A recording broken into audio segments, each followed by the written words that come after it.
Oh, okay. Should I also do the same on your white hotspot? You can. It's called Total Link.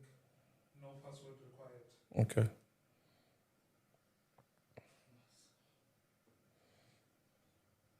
Maybe you can just speak to the people because we have went live on here. So just tell the people that we will. No, that is perfect. That is perfect. Welcome. I see we are starting to get a bit of traffic. Wait. Yes.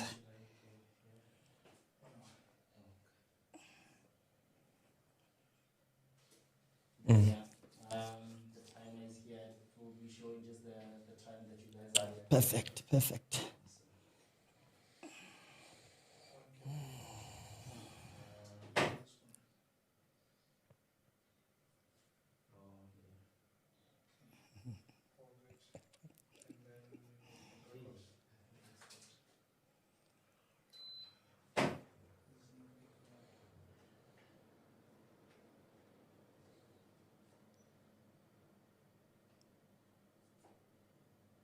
Yeah, it is.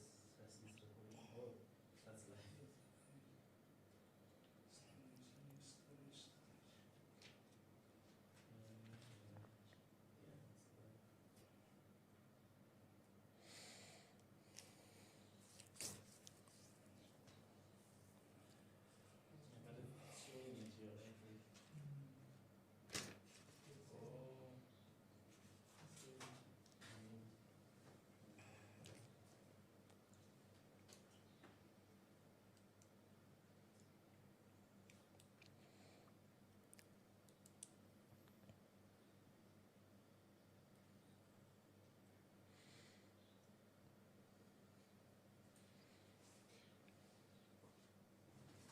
Solid, we are good. Yeah.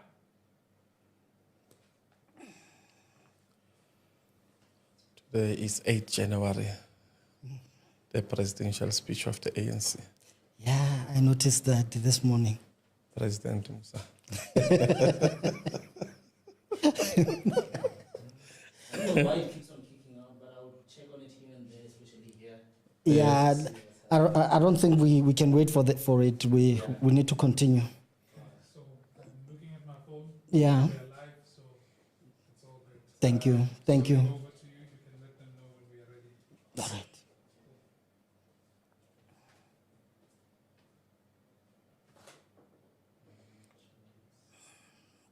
So, which one is live? Is YouTube only?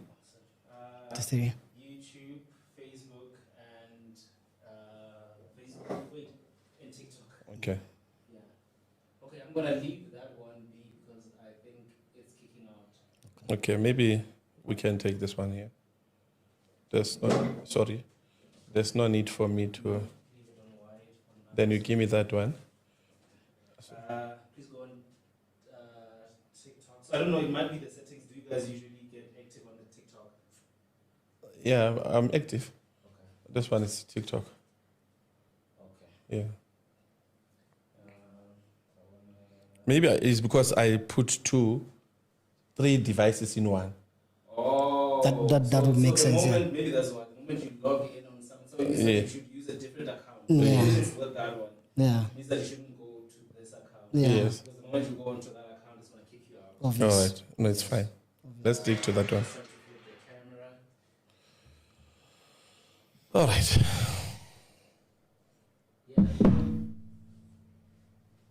Yeah. All good. Thank you. Welcome, ladies and gentlemen. My name is Sebastian. I am so happy to welcome you today. I've got 2 good news. Just two, not a lot. The first one is the channel itself. We are not new per se, but I am just so happy to welcome everybody on this channel. And we are going to engage in so much and in a whole lot of things. But today, which is the second one, my God, this man I've been looking for. I've been Mr. Teenage Musa Gumbi. How are you, sir? I'm fine, sir. Welcome.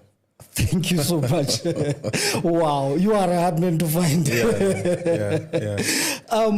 Wow. We have Mr. Kumbi today, and he's got so much to share. But today, specifically today, I was able to get him. I have seen him on a lot of platforms, even on YouTube, by the way. But today, he's with us today. So if you have any questions, if you have something to ask, if you just communicate with us, stay tuned, and we will be with you. Now, let me just say, Mr. Gumbi. Yes, sir. I once saw your interview with, if you would allow me to start there, with Mr. JJ Tabane. And it was an explosive interview, which you even mentioned that you have around 650 cases that you've worked on, and you've got evidence of every case that you've been with. Just one question before we go. Have any state organ, or even the police, or even the minister, get back to you? Because I do remember when the show was about to end, you were saying that you are ready, that they should contact you. You've got evidence that can prove all the claims and all the documents that you were talking about. Have they talked to you yet? Wow. Not at all. I don't remember getting any call or any invitation by any entity of safety and security in the country.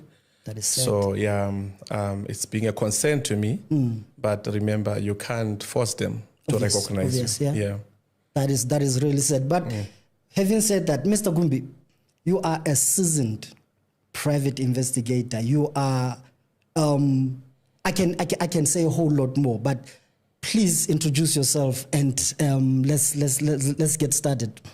Look, welcome, viewers. Once again, I want to appreciate the opportunity to be here in this platform, and all the participators who has organized this. Yeah. Look, I was not going to actually run after any media house, because most of the media houses are actually managed and controlled by the system. The system that limits them in who and where and how, when to talk. If you come out with the truth, you become a person of no interest, meaning you become an enemy to the state organs. I get that. So unfortunately, I could say also I'm very disappointed to the ministers in parliament, most of them, to the Minister of Police, former Minister Begicele Fikile Mbalula. I can say I'm disappointed with former President Thabo Mbeki. I'm mentioning them because these are the people who who knew of me with my experience or how I grew up in the system before I introduced myself. I'm very disappointed with the Crime Intelligence Desk on its own in its management. Okay. Because, look, if you talk of intelligence, you don't ignore even a sound or wind of a mosquito or bee when it passes. You must know which direction it goes to. I was not abnormal when I went to see JJ Tabane. I went there because of pressure I have within myself, with the knowledge and experience I have since I've been an operative on the ground. I didn't just become a private investigator. I was an asset of the government. I was an asset of the state from childhood until today. In short, to many who wants to know about my background, I'm a citizen South African from Kroonstad, Maokeng, Free State. Yes. Studied in primary school level at became Sister Free State in South Africa, and high school in Virginia, Melody. Look, I did declare I grew up being in the midst or the middle of the gangsterism, which is the 3 Million Gang and the ASAPO and the PAC, where they were fighting. And as a child who saw violence, I chose to be violent, meaning I would defend my community. I would fight against all gangsters, like those gangs that were raping and kidnapping our women.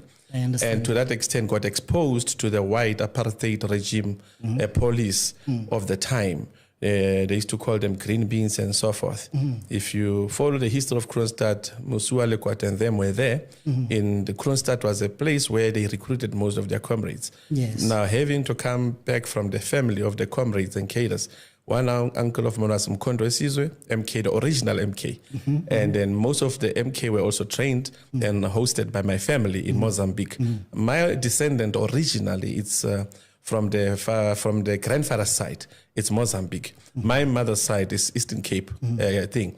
So, well, I studied then up to Mamelo High School. Mamelo, also I got exposed to Marashia gangs, you know. I grew up doing martial arts, always doing street fights. You know, fighting was my thing. So I had to actually man up in it. I learned to make a domestic weapon or firearm from primary level, you know, with a stick and a match and a wire, you know, you could put those things together. Yeah. Then I went further to study Islamic studies, theology, where I got exposed to external networking, which is your other global networking. They call them terror organizations or other extremist organizations. Okay. But with me having to be in that background, I learned to understand cultures and tribes and individuals. But I can tell you, my background, it's too real, it's there. Unfortunately, our government also, which is SAPS, I've worked with organized crime unit. I've given them lots of information. I was their source. I worked with crime intelligence, which I learned that there's too much of criminality in the department. So in the background that I have, also worked with the state security, which even till today I'm surprised that the very same people I'm mentioning were so ignorant to recognize me or to know or to confirm our relationship, including up to the Inspector General of the Intelligence. Can I just interject there? When you say they did not recognize you, don't you think it was part of the plan because of what they knew you were capable of? Because discrediting you would be in their beneficial. Look, I grew up loving to help my country. When I grew up, I told myself no community member of my citizen or South African citizens will suffer under criminality or terror organizations. So I loved the system. I loved SAPS. I respected it wholeheartedly. No, I understand that. But when when you are with them, you are treated as an informer. And once they call you informer, they give you this thing called a handler. And a handler that is very useless, incapable of handling what you submit to them. A handler who then instigate you. So for them to not appreciate, in fact, they appreciated because some of the convictions took place. Okay. You know, a lot of convictions took place. I've done a lot. That is good. I mean, if you look back from 1999 up to this age, I've been in the intelligence sector working with the police. I mean, what do you think I know of the government? Or how much experience do you think I have? And being deployed by them at the same time. So I think due to their laziness in the system and greediness, it is the reason they feel they cannot entertain or recognize me because they haven't done proper paperwork and administration. You know one thing that I appreciate about you with your experience and knowledge is that you are able to explain to even somebody who doesn't understand how the police work and all of that, how do they work. Like right now, I am just puzzled, but the most important thing that I wanted you to come here, it was because you've got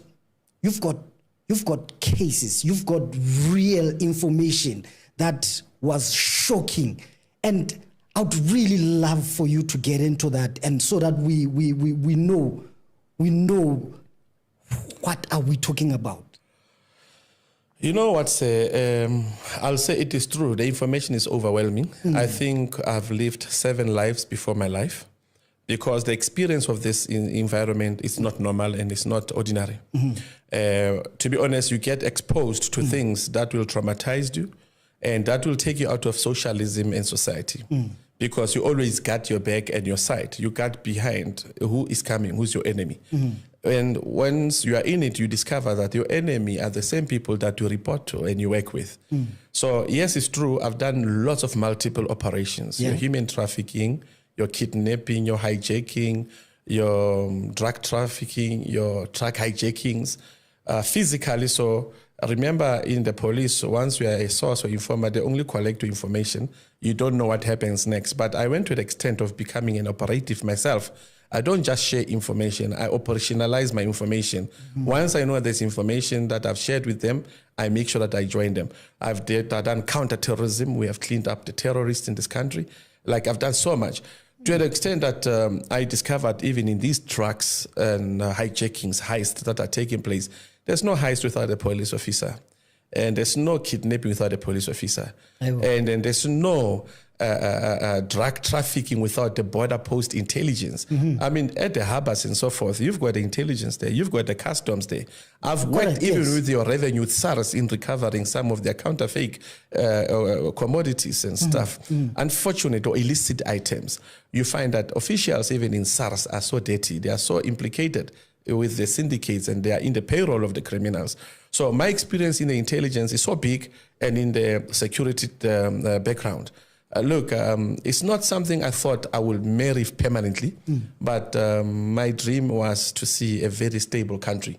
So yes, there are lots of criminal cases that I've worked on that convicted people, and there are those people whom were killed in my presence, which I witnessed as well, killed by exposing information.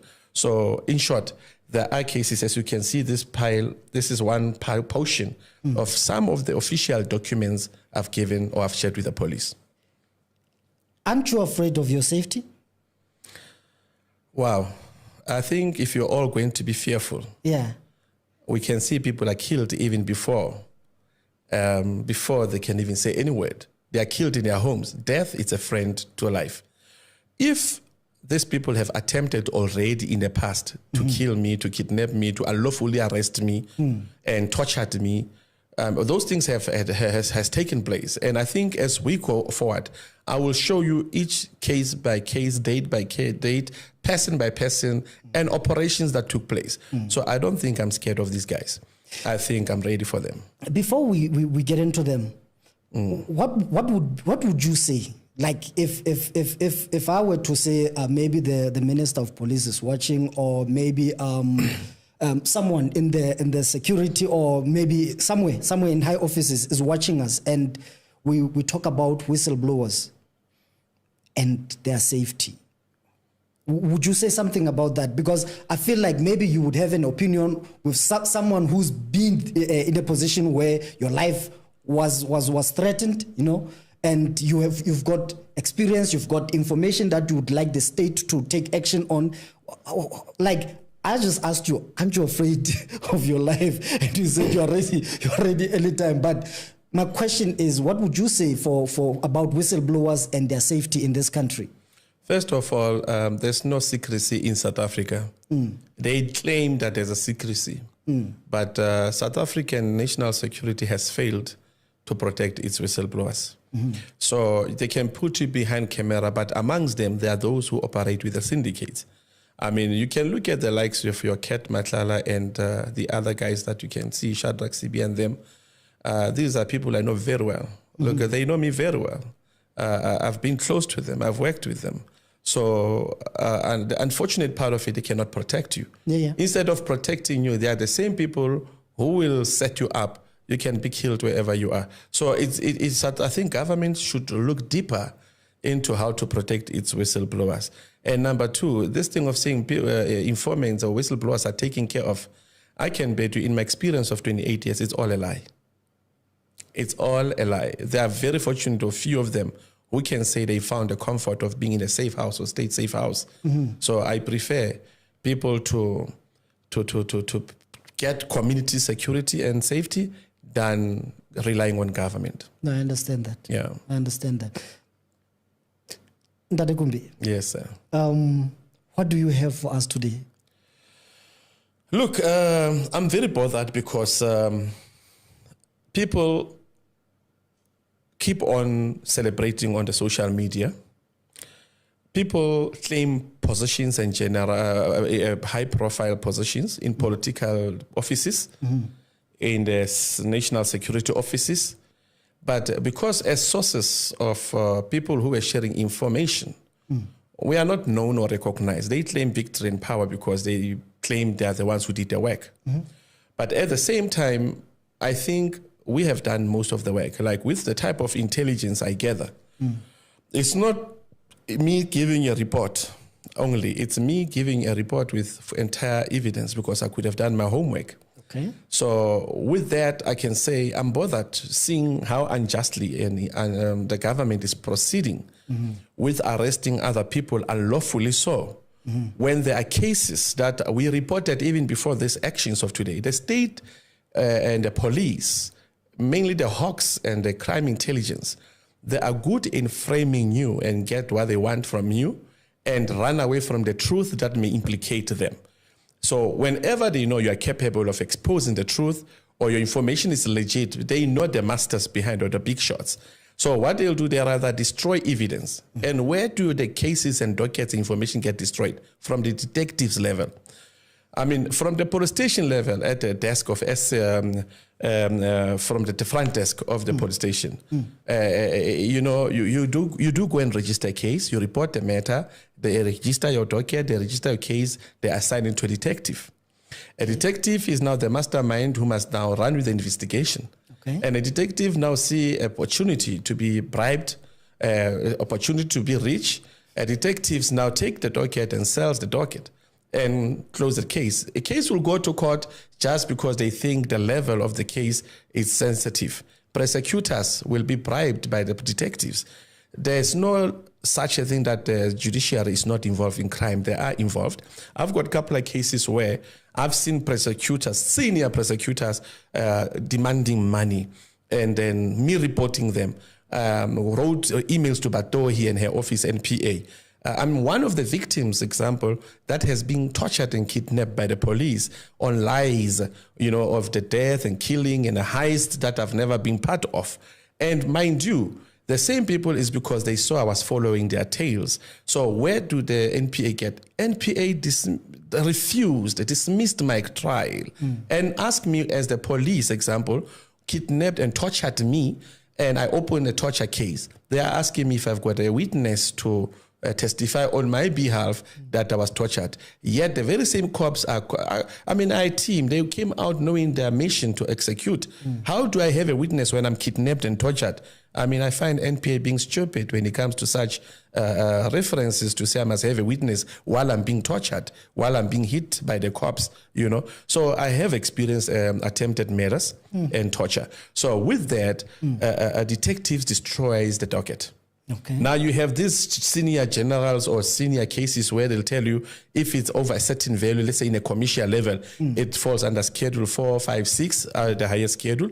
They'll take it to a higher commercial cases or high court cases where you find the judges are also captured and then they will convict you while they're still part of the criminals. So I think the system is rotten.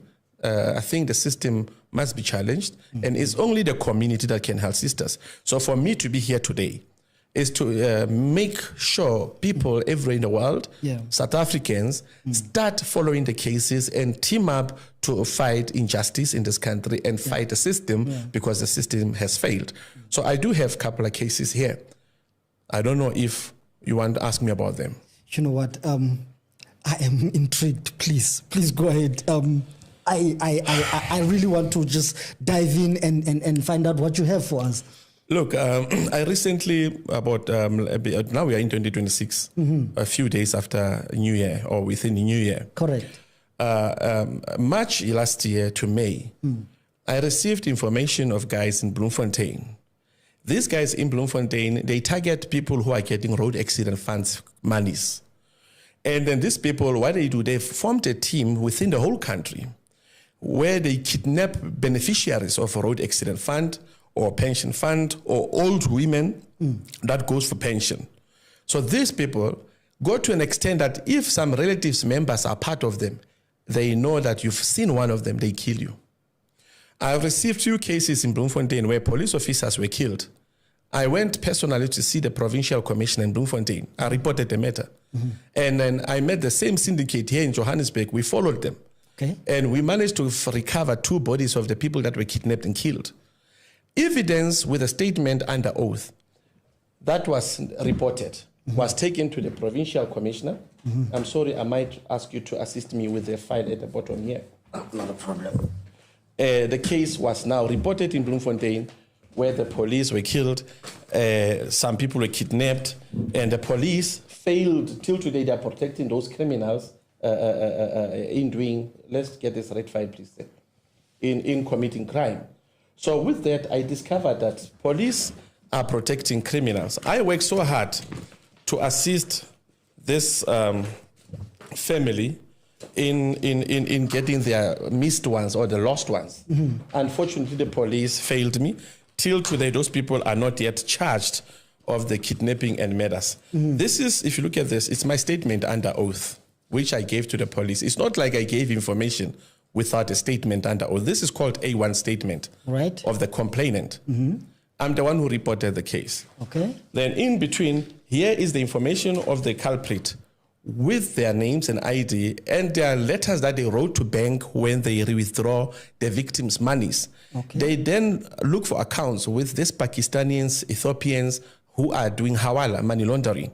And these people, monies are paid of the victims of kidnapping. They collect the money from either Ethiopia, Somalia, Dubai, and so forth. Now, this is the example. These are the suspects. These are the people I caught in Bloemfontein. And I think I reported this to their provincial. If I did not go to Bloemfontein, the families of these people were not going to be, we're not going to receive their lost ones or missing ones. If you look at this is a group of the people. These guys are in custody, but the police are failing to charge them, with the kidnapping and the murders, because police, whenever these people carry their jobs, police benefits out of it. And some politicians also protect these people. So this is case number one, which I can also give you a case number of this thing, which I suggest that you take it. This guy is called Moloi. Unfortunately, I tried to interact with the police. This man, he drives the Polo. He's a kingpin of the kidnapping and human murders. He has killed so many people. This bag, as you see here, is carrying money that is collected from the banks of the people that were killed or robbed and being taken to pay some of the officials. I'm extending this evidence because I had given to the police. It's over almost 7 months till today. The very same police and provincial commission and Bloemfontein police, they are not even coming back to me to engage with me. Here is the proof. If you read this SMS, maybe on your side you can just read that. It talks of how they are going to kill other policemen. Yeah. It talks of how they're going to, who must be killed next. Yet you are telling me I should sit back and watch government lying to the people when there's such things that we are witnessing. So in this regard, I'm of opinion that I wish the minister or the general or the president himself, Ramaphosa, must see this and must take action. This case is active, it's alive. It's not a case that is dead. So they are in custody as we speak? Some of these suspects are in custody, but for other matters, they don't want to charge them on the main charges of the murder and kidnapping. Yet there are SMSs, there's communication where they commit and confirm that the ones who kidnapped and killed the people. And evidence is there. But what happens, the provincial commissioner introduced me to some other operatives from the Hawks to assist me to execute this thing. Right. But when I got there, those guys, they're fighting. Police are fighting me for position because some want to control the docket to protect their own fellow syndicate. So I'm of opinion that I want the Minister of Police to get on board on this. Fanima Semola, our Honorable Minister, I'm passing this to you because Bekitzel has failed. Himself has failed. I told him I've got files and proof of everything that I have. He has failed. So I'm now proposing the Minister General Fanima Semola to take this into consideration. This is case number one. Right. I don't know if you want to ask me a question on this. This is just what I will say for the channel. Ne? Yeah. I will just say this, which is very important. I am a concerned citizen. Ne? I believe that out there will be people who want to know what happened to the case, who would have questions, and who would want to interact with you. And they will get the chance to do that even on the channel. I even believe those who even have questions on all the cases that we will be viewing and even more. Please do so on the channel. Do contact us. Do talk to us. Do, if you want to personally call, just there's also an email provided. Even the number, the office number is there. Just contact us and then we will take it up from there. However, I am just going to let you, what I want you to today, besides me asking you a question, I just want you to talk. All right. Then I will go to the next one. The next one I'm going to go to, I'm talking of current affairs. This is a pending case. Can we put that aside? Current yes. one. Current we would say this one we're done. Yeah, I'll come to this one that you see here. Okay. You know, unfortunately, people do things for fame. I don't want to be famous. I'm tired of the system that is failing. If you look at this case, this letter, it's a letter I wrote again to the Minister of Police, to the politicians, to Parliament, to say, can I please have a meeting with you? This is the letter I wrote to Inspector General of Intelligence, submitted the forms and then my concerns. There's reference numbers and all that. Guess what? State Security and Crime Intelligence came and interviewed me, took all my evidence in everything I spoke, and they built it in a secret file called Top Secret File. Crime Intelligence is sitting with that information. There's a specific officer by the name of Mataha and General Lekalakala. These are the people who took my statements and interviews. I sat down with General Libia, the head of the Hawks, former head of the Hawks. I sat down with Shadrach Sibia. I sat down with these people. So unfortunately, these people, they have an attitude of ignoring the truth. You know, when the truth is said, they will refer you to be handled by someone not wanting to listen. And even the people they send are lazy to pay attention to what you are to submit. Yeah. The second case I'm going to go to, that is very disturbing, is this one. I don't choose who to follow. I don't know if you understand me. Yeah. 2016, I was approached by the church, IPCC or IPHC. We're talking about Modisa Church now. Okay. These people, when they invited me, they were united, they were one thing. But the reason and the purpose they called me to assist them to trace the perpetrators who did a heist and killed some of the church members of the IPHC. Okay, let's get that straight. There was a heist. Yes, please. The heist occurred in 2026 in Viking. Right. When this hike took place, I was then hired by the church to assist them to track or trace perpetrators of this thing, of the heist. We followed the heist itself and the intelligence that we found. We're talking about the church. We're talking about the church now. Now, when you say heist, if you are talking about the bank or an armored truck, we understand what is a heist. We're talking about the church. Now, when you say heist, we're talking about people stealing church money, cash. We are talking about the heist, which is the money that was supposed to leave Zirebekom Silo and goes to the airport or Tambo Bank. Okay. And there's a company called SGC, that was supposed to transfer the money or transport the money to the airport. Estimation of the money? We are looking at 1.3 million that was taken at that robbery. 1,300,000. So, but once that money was taken, the case fell under Soweto, Deep Kloof case. Okay. When this case came to me, I approached Brigadier Bassi, but though he deals with commercial crisis or crimes, I approached Brigadier Bassi as a head of anti-corruption because I discovered also there was corruption that involved some of the state officials, like some generals and some top cops, who are actually extorting in the church of IPCC and so forth. And then I approached him, I gave him a report. I still have the report, which I wrote to Brigadier Bassi to say, look, there's this kind of a situation. I need to advise and maybe you can set up a team. But my focus and main purpose is to deal with the heist. Okay. Of course, we followed the heist. We discovered that some of the pastors were involved. Some of the exco committee of the church were involved. It is then by the time the church got to be divided. By the time these people approached me, it was one united church. I didn't know these divisions that I'm seeing now. Yeah, we've got a lot of factions right now. Yeah, I did not know all these divisions. But unfortunately, with these divisions, but the Leonard camp was still in Lenasia, and Tshepo was still where he is. In Zirbekom, it was still Mamuhau, the young wife of the comforter, Michael. Of the comforter, what's his name? Modise. But unfortunately, when I followed this thing, two things at once, it was then fraud and heist. I ended up following because as I engaged with the pastors or the priests in that church, They then requested me to follow this Mamuha woman with the money that she stole from the church, which was plus minus 10, 11 million. She claimed that she was buying a property, of which I followed it as well. I managed to get the lead where she stole the money and delivered the 10.5 million and reported the matter to Commercial Crime Unit as well, which Brigadier Basi didn't actually stand by my side with his unit in National DPCI. Then I then followed this one of the heists. The names of the police came. Police were involved in this heist. The priests were involved in this heist. And then they got divided.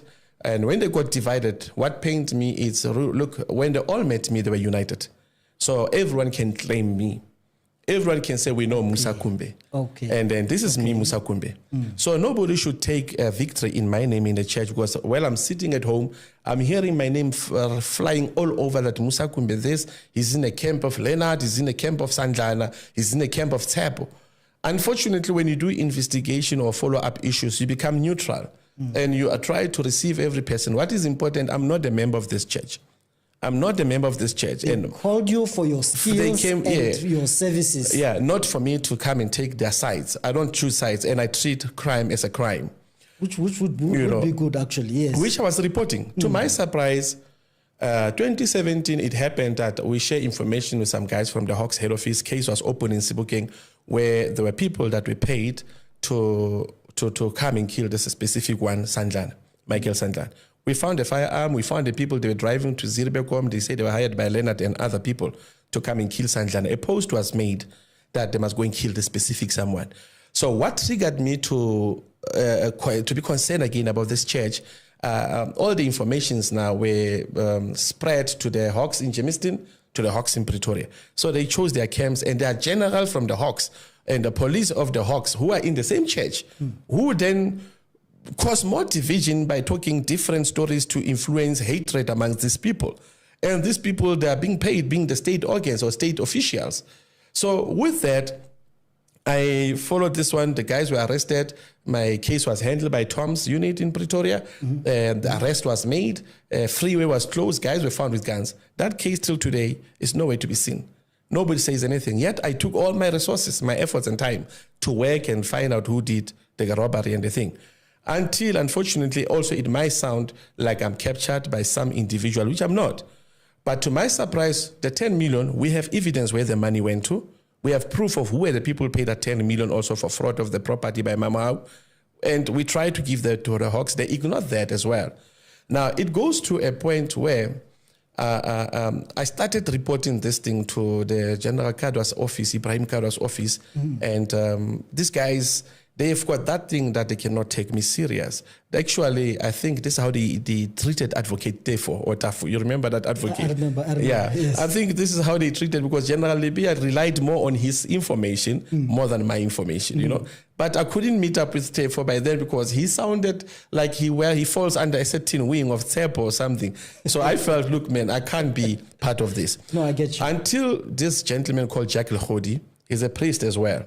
Jack Lkhodi decided to leave the camp of Leonard with some other priests. They went to Pretoria. They joined Sanjana, who is in Pretoria and in Heidelberg.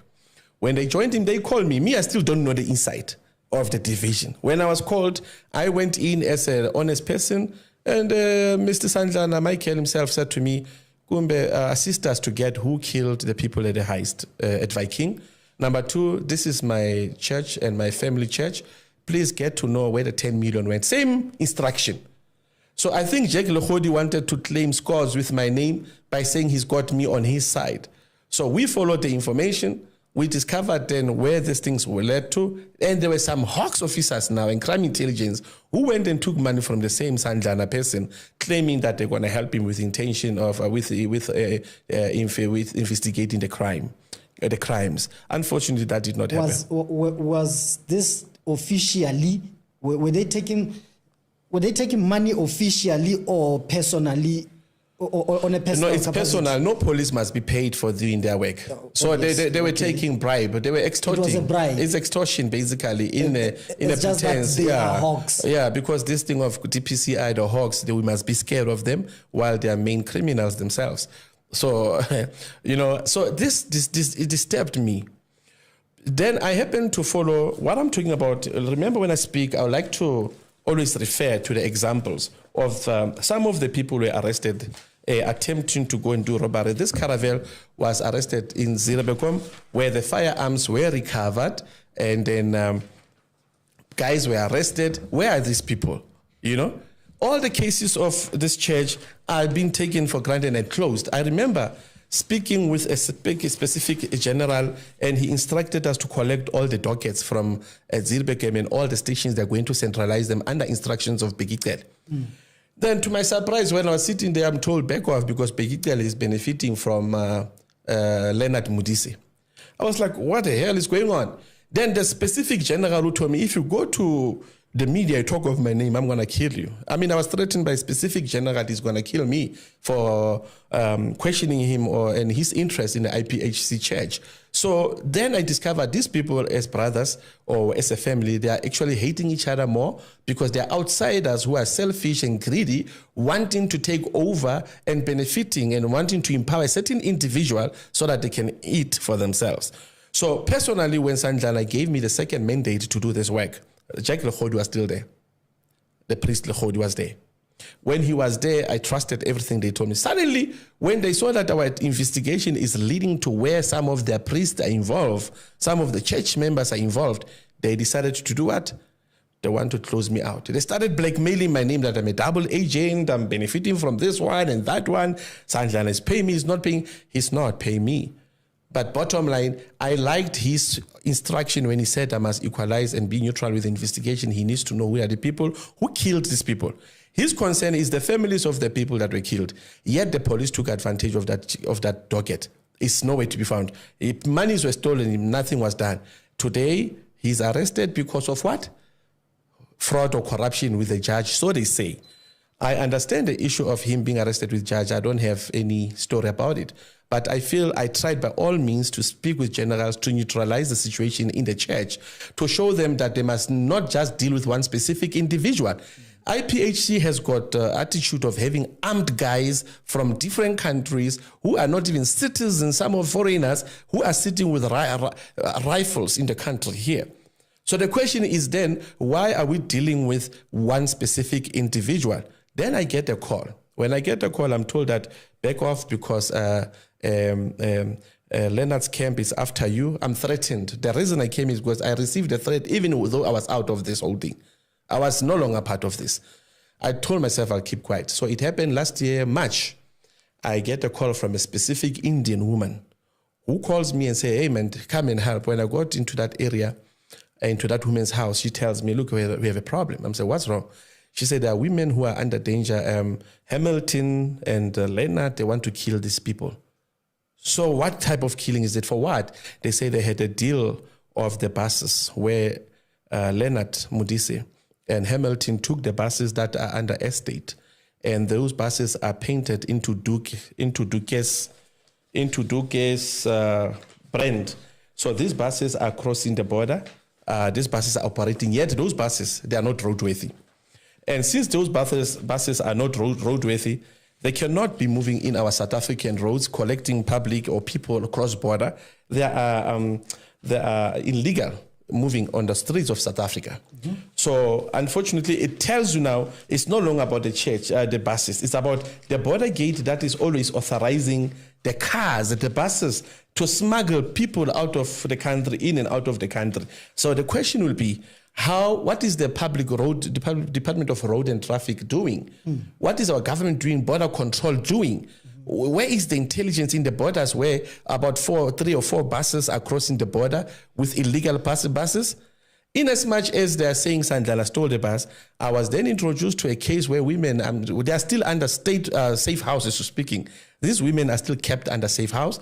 We reported the matter with the Hawks. The Hawks did their job. There was a specific advocate, Moloto, at the Hawks in Visagie Street.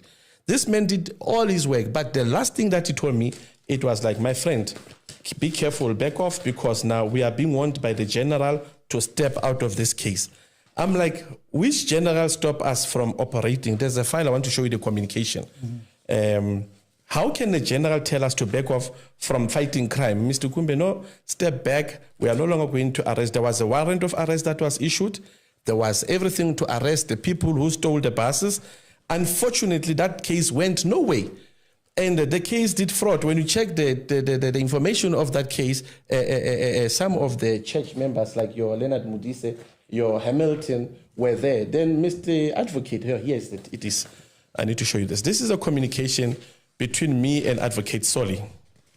I want you to read it, maybe on your side, so that I don't take over the show. Look at this. There's a criminal case registered on this. And yet, this is Advocate Moloto at the Hawks office talking to me, telling me that he is told to back off because Motsepe, imagine, Motsepe, I know him as a chairperson of Sundowns. I don't know him being part of this. He has begged this guy not to be arrested, and there's a general or the ministers who are saying this man shouldn't be. The Mudise buses were stolen and painted into this. And where were they painted from? They were painted from here. I'll show you now.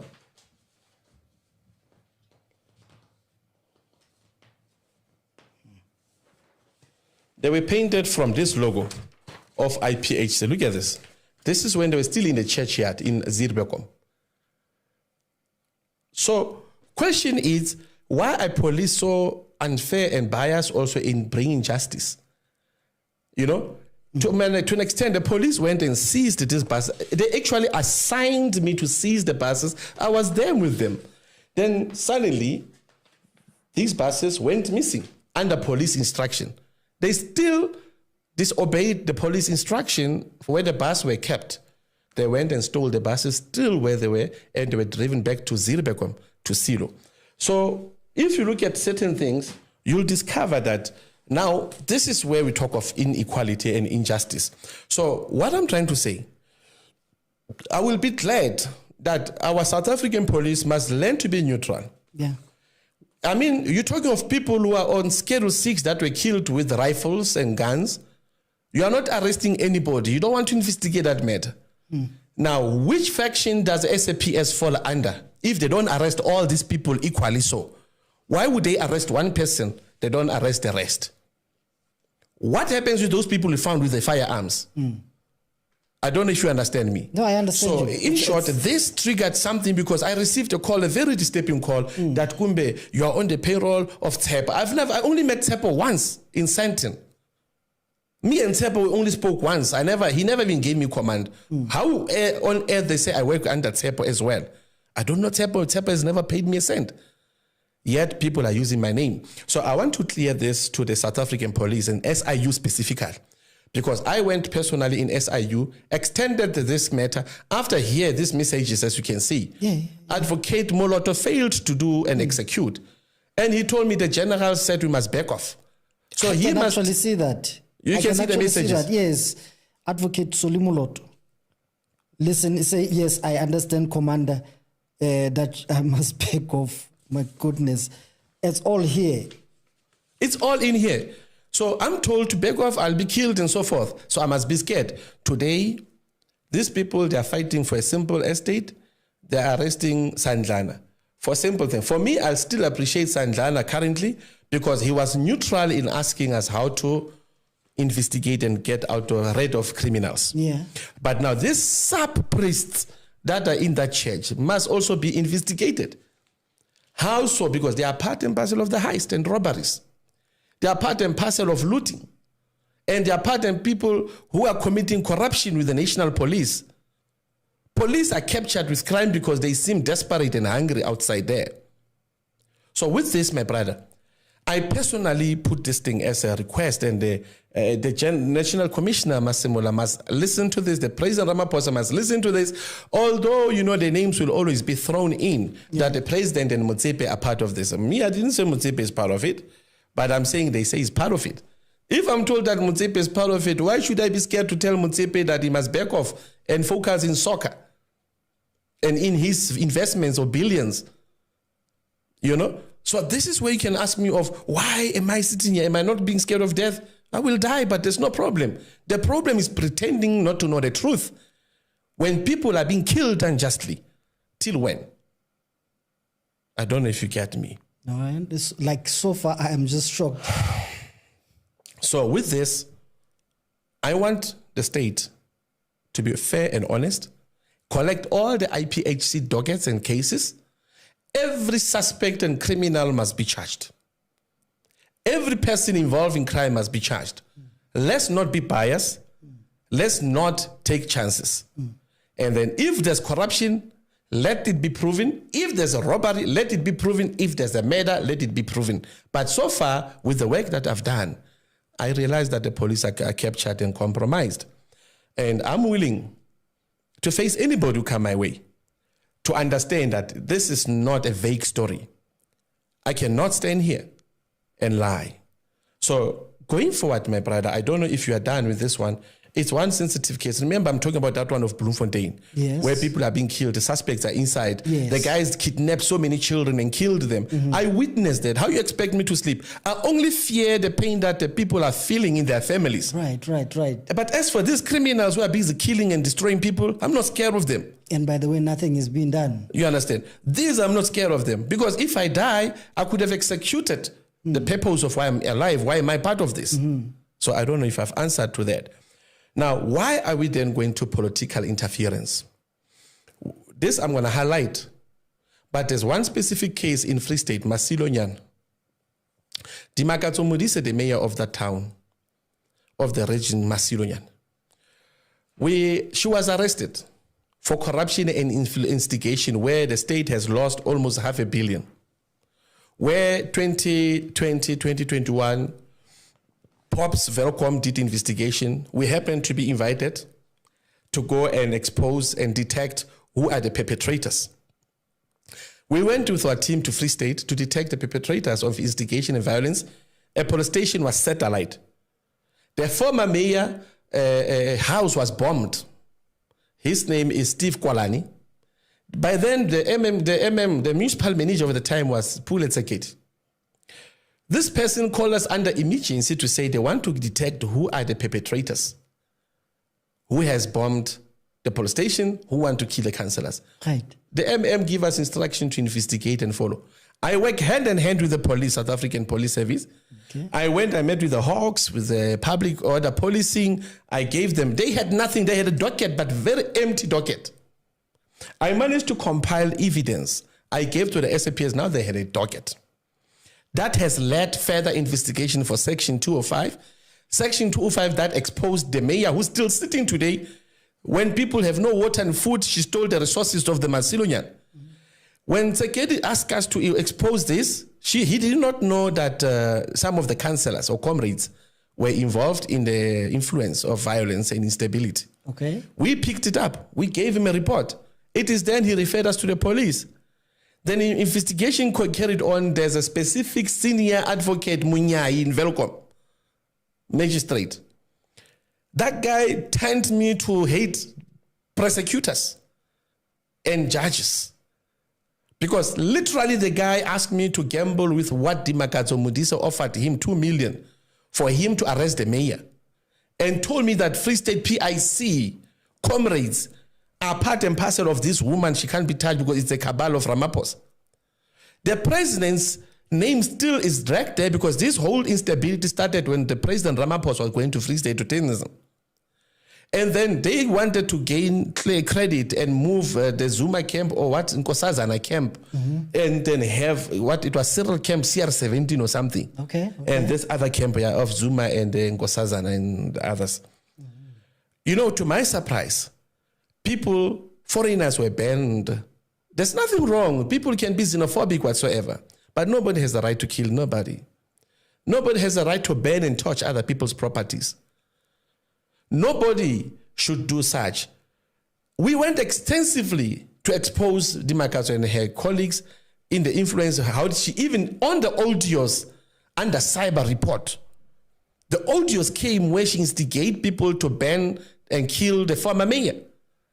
We went as far as NPA. We tried to prove the case was done. People paid bribery, 2 million. Munyai bought a house now, the prosecutor. Senior prosecutor bought a house. Not only him. Here in Johannesburg, it's happening the same. Here in Pretoria, they are doing the same. Which part of South Africa are we living in? Personally, I've been convicted and I've been in prison for nothing. Accused also of the murders I don't know of about because of the police involvement. So with this that I'm saying now, there's thousands more to prove. Trust you me, there's more we can talk about. Yes. Cases that I can put in position. Yes. I only want the General National Commissioner, Fani Masemola, to invite me. Like I invited Bekitel. Yes. I'm now inviting General Fani Masemola. And I'm not going to his office because they are used to kidnapping me. 7 kidnappings I had is not a joke. So you see? If you go there, you might I might not come back. So so they must come to my territory. Yeah. You see? Yeah. Because at the end, these people are criminals. Yeah. And then I'm telling you, we are tired of living in a society like this. Yeah. And I want us to look at something. Starting from these kidnappers, we can see there's a biasness amongst the police, the prosecutors, and so forth. I can prove you. I'll show you more documents with evidence in black and white. This is one out of, this is how many? 3 I've spoke of. Yeah, so far and I haven't gone in details. I haven't given you the names. I haven't given you the method that was used. And I was there. Here's the evidence in black and white that we have. If I can be honest with you, when I saw the JJ Tabane interview, and you said you have more than 600 cases, and right now you spoke about 3, which I am shocked all the way. Like, I want to ask you questions, but I feel like I need to let you speak, because if I ask you too many questions, I might deviate you. So I feel like it is important for you to give you the chance to speak, so that you give the information, and then we can engage into it. Now, having said that, can you come back? Can you come back, please? Because I'm looking at my time, and it's not on my side, but I've got so much to talk to you about, because now I want to go back to even the Bloemfontein cases now, because I know viewers have got some questions, and I've got some questions too, because you've given me more information. Can you come back? Look, I'm willing to come back. Yes. And I'm willing to, maybe we shouldn't come back, we should invite a committee into the stadium, book FNB Stadium, and have it there for 3 days session, and invite people and put evidence in front of them. Let them know the truth, South Africans, that they are not guaranteed of safety, unless and if only our system is clean. Right. Let the politicians back off from operations. Let the politicians stop sneaking around issues that doesn't matter with them. Yeah. And let the police stop being biased. Like in that video of JJ Taban, I remember even say, circulate the police. Don't make them get used to the environment. So I'm of opinion now. One, I want to see those guys in Bloemfontein being charged for the murders, because I even received some calls. Those cops in Bloemfontein are fighting amongst themselves. Some of the cops are ill-treated there by the generals who are in the payroll of these criminals. 2, Gauteng province, Pretoria, Johannesburg, the Hawks, back off guys from being part and parcel of the IPHC Church, influencers of division, hatred amongst the communities and the people. Stop it. Rather, we have people who are going to do justice in this case of Mudise matter. And then I'm not going to talk on their behalf, because I'm not their friend or their member. But bottom line, it makes me sick to know that we followed information. We've got evidence. We couldn't even execute it. We are being threatened by the state. So where must we go to? And what is the purpose of working in security if you are going to always be threatened by the government? So that means the government must be changed at the end of the day. So I want the same Hawks. I spoke of them. I spoke, Brakader Basi knows me. He can call me again. I've heard they've been trying to set me up. They failed. If they still have plans to set me up and arrest me, I'm willing to stay in that prison. I'm not scared. But bottom line, we cannot pretend to know the truth. I'm tired of living and working with hypocrites. My brother, over 28 years, 30 years, I've been in the streets, working in these things. You understand? So if I've done so much of operations, why must I be shaken by people who are now captains and colonels under my existence? They are sitting there pretending as if they don't know the truth. They all know me, and I'm willing to face anything that comes my way. So bottom line, let the judiciary be honest. This thing of Sandlana is one-sided. Let them stop lying. Okay. Let them go and arrest the people who sent the people to be killed. Let them get the people who stole the monies. Let them get those people who stole the buses of the church. We've got proof. Some people are hiding now, are living under fear because of these guys. So why should I worry about the priests when there's a communities that were brought into this mess of IPHC? Yeah. So I'm sitting and speaking on behalf of those people. Yeah. Because their life is in fear. They're in fear because of these people who are threatening them to death because they are rich and they got power, they run big churches. There's no power more than God. Listen, my brother, there's no one who can defeat God. Yeah. And if God says it's not your time yet, you won't go. Yeah. But what I don't want is to be threatened and intimidated. The government has done it several times. They can still do it again. And I'm warning them too. No policeman, and I'm saying it again, no policeman. Imagine I've got proof and recordings, my brother. I'll still play them where I'm threatened by police to kill me. To back off. Back off on what? Back off on all these cases. From these cases, from reporting, from Transnet, pipeline patrols, hijacking, from so many criminal activities. These Ethiopians who are doing truck hijacking, business robberies. Look, like I say, I can unpack case by case, date by time, person by individual, to prove these people that they are not above the law. Yeah. The law is bigger than that. If there's no justice on this earth, there's justice in heaven. So for that, I think that's my submission for the day. And I'm glad that you promised to come back. Look, as soon as yesterday. Thank you so much. Thank you so much. Then we can engage more. Create questions. Please speak to the minister. Pass this thing to the parliament. They are telling us of Ket Matala. General Mukwanazi was supposed to call me also because I did this thing like him 2019. Yeah. Only last year he blew the whistle. And they give him attention. But he's been doing this for years. Like 2020, you were already talking about this. 2019. That is even worse. 2019. Yeah. Now, I think I'm happy to have been invited by you, gentlemen. And it's nice talking out. I feel relieved. You know, we have trauma. We can't sleep. Yeah. I mean, you sleep. How do you sleep with a stress like this? Yeah. Mr. Gumbi, thank you so much for being here. And we will be together again on this channel. Ladies and gentlemen, if there's anything, like I said, subscribe, and talk to us. Thank you so much for being with us. Till next time. All right. Wow. Thank you. Are you disturbed? I'm shaking. What? I am truly shaking. What?